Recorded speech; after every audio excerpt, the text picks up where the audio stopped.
The rain set early in tonight. The sullen wind was soon awake. It tore the elm tops down for spite, and did its worst to vex the lake. I listened with heart fit to break. When glided in Porphyria, straight she shut the cold out and the storm, and kneeled and made the cheerless grate blaze up and all the cottage warm.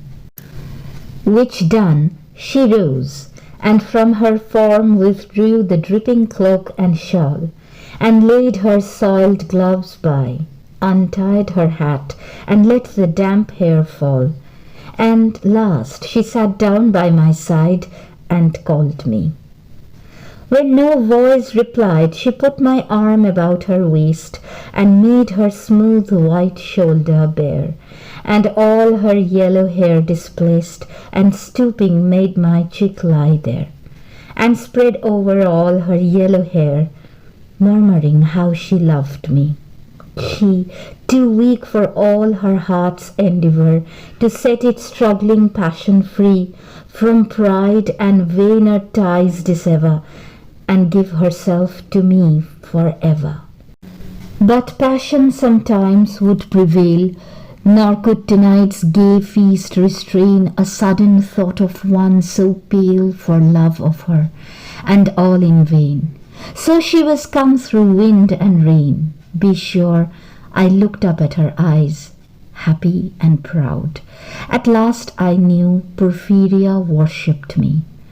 Surprise made my heart swell, and still it grew while I debated what to do. That moment she was mine, mine fair, perfectly pure and good. I found a thing to do, and all her hair in one long yellow string I wound 3 times her little throat around, and strangled her. No pain felt she. I'm quite sure she felt no pain. As a shut bud that holds a bee, I warily oped her lids. Again laughed the blue eyes without a stain, and I untightened next the dress about her neck. Her cheek once more blushed bright beneath my burning kiss.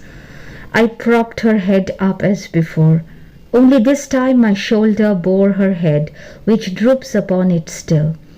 The smiling, rosy little head, so glad it has its utmost will, that all it scorned at once is fled, and I, its love, am gained instead, Porphyria's love. She guessed not how her darling one wish would be heard. And thus we sit together now, and all night long we have not stirred, and yet God has not said a word.